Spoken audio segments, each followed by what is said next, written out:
ચેતર વસાવાના જેલવાસના દિવસો હવે ક્યાંક ને ક્યાંક વધી રહ્યા છે। આ તમામ ચર્ચાઓની વચ્ચે આદિવાસી સમાજ પણ એવો પ્રયાસ કરી રહ્યો છે કે એમના નેતા જલ્દીથી જલ્દી જેલની બહાર આવે। અને હવે માનગઢમાં આદિવાસી સમાજનો એક કાર્યક્રમ હતો ને કાર્યક્રમ દરમિયાન આદિવાસી સમાજના લોકો દ્વારા ચેતર વસાવાને લઈને શું માંગ કરવામાં આવી રહી છે એની વિગતે ચર્ચા કરીશું। નમસ્કાર, હું છું ઉજ્જવલ અને આપ જોઈ રહ્યા છો નિર્ભય ન્યૂઝ। એક તરફ ચેતર વસાવા જેલમાં છે ને બીજી તરફ આદિવાસી સમાજ દ્વારા સતત એવો પ્રયાસ કરવામાં આવી રહ્યો છે કે ચેતર વસાવા જલ્દીથી જલ્દી જેલની બહાર આવે। આ તમામ ચર્ચાઓની વચ્ચે હવે માનગઢમાં એક કાર્યક્રમ હતો ને કાર્યક્રમમાં આદિવાસી સમાજના લોકો પણ પહોંચ્યા હતા, આમ આદમી પાર્ટીના નેતાઓ પણ પહોંચ્યા હતા ને આ તમામ દ્વારા ચેતર વસાવાને લઈને શું કહેવામાં આવી રહ્યું છે એ પણ સાંભળી લઈએ।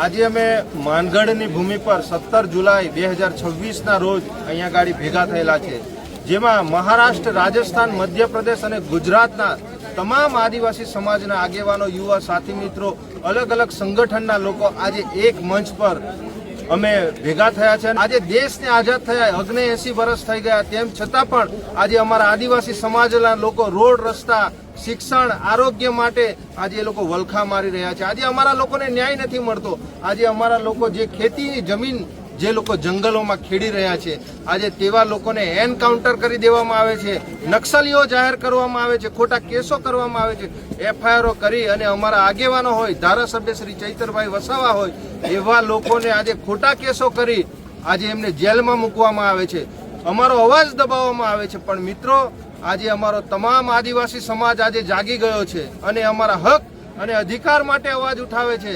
આવનારા દિવસોમાં આ સરકાર સામે અમે મજબૂતાઈથી લડીશું, અમારો અવાજ બુલંદ કરીશું। અમારા ધારાસભ્યો, અમારા આગેવાનોને જે આ ખોટા કેસો, ખોટા ષડયંત્રો કરી અને આ જે કાળા અંગ્રેજોની સાથે સાથે આ ભારતીય જનતા પાર્ટી અને કોંગ્રેસમાં જે ચૂંટાયેલા પ્રતિનિધિઓ છે, એ ધારાસભ્યો હોય, સાંસદ સભ્યો હોય, એ લોકો વિધાનસભામાં અમારો અવાજ નથી મૂકતા, એ સાંસદમાં અમારો અવાજ નથી મૂકતા। અને જ્યારે જ્યારે અમારા સમાજને, અમારા લોકોની જરૂર પડશે ત્યારે આ તમામ સમાજ આવનારા દિવસોમાં રાજસ્થાન, મહારાષ્ટ્ર અને મધ્યપ્રદેશ અને ગુજરાતમાંથી એક થશે। અને જેવી રીતે ગોરા અંગ્રેજો અમારી પર રાજ કરતા હતા, એવી રીતે અમારા જ આદિવાસી સમાજમાંથી ઘણા નેતાઓ ચૂંટાઈ અને આ ભારતીય જનતા પાર્ટીમાં પોતાના સ્વાર્થના એ લોકો રોટલા શેકી રહ્યા છે, એ આવનારા દિવસોમાં અમે નહીં થવા દઈએ। અમારા ચૈતરભાઈ પર પણ આજે ઘણા આગેવાનશ્રીઓએ એ મુદ્દો ઉઠાવ્યો છે કે ચૈતરભાઈ વસાવા પર જે ખોટી કેસો, ખોટા ફરિયાદો, ખોટી એફઆઈઆરો કરી અને એમને જેલમાં એમણે 7 વર્ષની સજા કરવામાં આવી છે। આવનારા દિવસોમાં આ તમામ રાજ્યના લોકો એ ગાંધીનગર કૂચ કરશે અને જરૂર પડશે તો દિલ્હી લોકસભાનો પણ અમે ઘેરાવો કરીશું સંસદમાં। જય આદિવાસી, જય જોહાર। આજ રોજ 17 જુલાઈ 2026ના રોજ માનગઢ ધામ અને જે અમારા પુરખોની જે આઝાદી માટે જે ચળવળ ચલાવી હતી એ ભૂમિ પર આજે અમે આપણા ડેડિયાપાડાના ધારાસભ્ય અને આજે સમાજ માટે, યુવાઓ માટે, હરેક વર્ણ માટે લડતા એવા ચેતરભાઈ વસાવાને ખોટી રીતે આ ભાજપની તાનાશાહી સરકારે એમને ખોટી રીતે કેસ કરીને ફસાવવામાં આવેલ છે।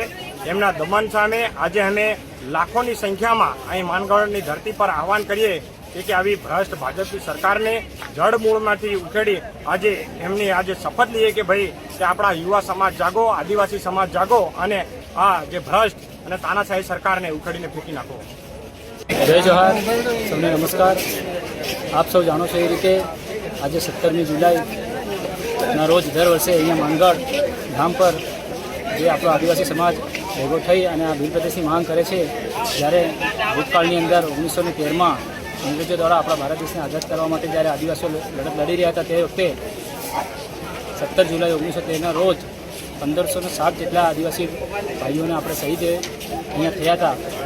ત્યારે આજે અમે અહીં માનગઢ ધામ પર આવી અને આપણે આપ સૌ જાણો છો એ રીતે જ આપણા આદિવાસી સમાજના હક અને અધિકાર માટે લડતા, આપણા સમાજ માટે લડતા, હર હંમેશ આપણા સમાજ જોડે રહેતા એવા આપણા ડેડિયાપાડાના ધારાસભ્ય શ્રી ચૈતરભાઈ વસાવા સાહેબ કે જેમને આ ભાજપની દમનશાહી સરકાર દ્વારા ખોટી રીતે હેરાન કરી કેમ પ્રકારે ખોટી રીતે સજા આપી 7 વર્ષની સજા કરવામાં આવી છે, ત્યારે આજે અમે એમના સમર્થનમાં અહીં લાખોની સંખ્યામાં જ્યારે અમે બી એમના સમર્થનમાં અહીંયા ઉપસ્થિત રહ્યા છે અને અમે આહવાન કરીએ છીએ કે આદિવાસી સમાજ દ્વારા એમને બને તેટલું શક્ય હોય એટલે વધુમાં વધુ સમર્થન કરવામાં આવે, જેથી કરીને એમનું જેટલી જલ્દી થઈ શકે એટલી જલ્દી જામીનમાં છૂટવા જામીનથી છોડી મૂકવામાં આવે. તમે અહીંયા આમ આદમી પાર્ટીના નેતાઓ અને આદિવાસી સમાજના લોકોને સાંભળ્યા.